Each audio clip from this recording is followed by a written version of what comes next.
The Galactic Empire thought they were untouchable. For centuries, they had ruled the stars with an iron grip, conquering, enslaving, and breaking those who dared to resist.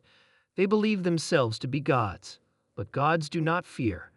And after what they did to our child, they learned what true fear really was. The child's name was Ava. She was just 10 years old when the Empire took her. A colony ship from Earth had drifted too close to their territory, a peaceful mission carrying settlers to a new home. The Empire saw an opportunity. They raided the ship, slaughtering the adults and taking the children as prisoners. To them, humans were weak, just another species to be subjugated. They underestimated us. Ava was taken to a research facility on the Imperial core world of Zevran. There, the scientists wanted to study human resilience, to see how much pain a child could endure before breaking. They'd poked and prodded, injected her with chemicals, exposed her to extreme conditions, and recorded the results with cold detachment. They were curious, nothing more.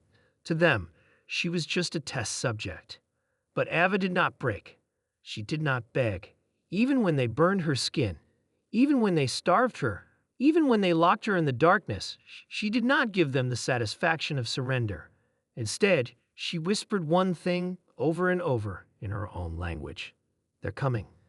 The Empire did not believe in revenge. They had crushed so many species beneath their boots that retaliation seemed impossible. But humans were different. We did not forget. We did not forgive. And when we found out what they had done, we did not hesitate. The first sign of our arrival was the silence. Zevran was the heart of the Empire, a world of towering cities, endless trade, and impenetrable defenses. The Imperial fleet guarded it like a fortress, believing no enemy could ever breach their security, but they had never faced humans before. We did not attack from the sky. We did not announce our arrival with a grand battle. Instead, we slipped in, silent and unseen. Thousands of human operatives infiltrated the planet, blending into the crowds, hacking into their systems, disabling their defenses. The Empire had called us primitive, but our technology had advanced in secret. Our artificial intelligences, our cyber warfare, our stealth capabilities, they never saw us coming. And then we struck. Power grids failed. Communication networks collapsed. Imperial officers woke up to find their security codes useless, their weapons disabled. And the prison's doors unlocked on their own, releasing the captives. But we were not here for a simple rescue.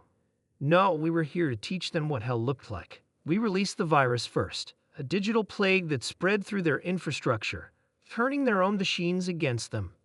Defense turrets spun in place, firing on their own soldiers. Starships refused to respond to orders, slamming into each other in the skies. Chaos erupted across the planet. Then came the fire. Explosions rocked Zevran's capital, as sleeper agents planted throughout the city detonated charges, bringing down the very towers that symbolized the Empire's strength. Factories that built war machines became infernos. Supply depots, shipyards, fuel stations, all went up in flames. By the time the Empire realized what was happening, it was already too late. The research facility where Ava had been held was the last place we hit. The Imperial scientists inside had always seen themselves as untouchable. They had never fought in wars, never held a weapon, never even considered that their actions had consequences.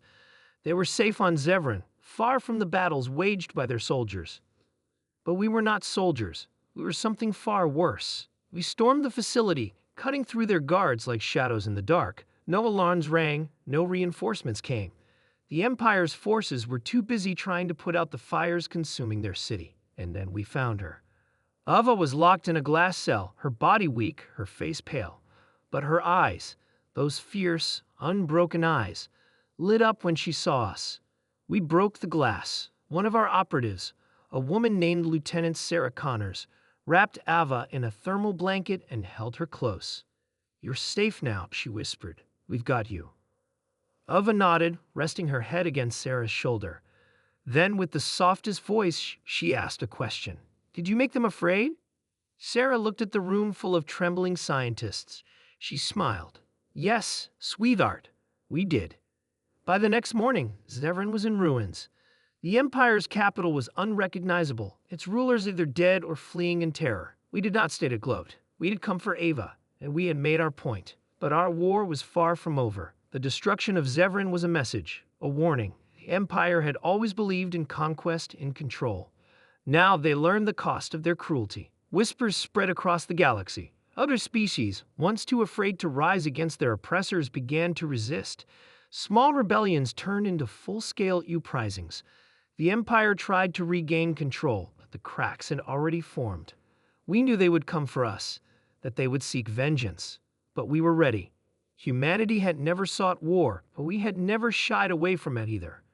The Empire had seen us as weak, as insignificant. They had stolen our children, burned our homes, and taken our lives. And now we were coming for them. One by one, their worlds would fall, their fleets would burn, and the empire that had ruled the stars for centuries would crumble into dust. Because when you hurt one of us, you face all of us. The war had only just begun.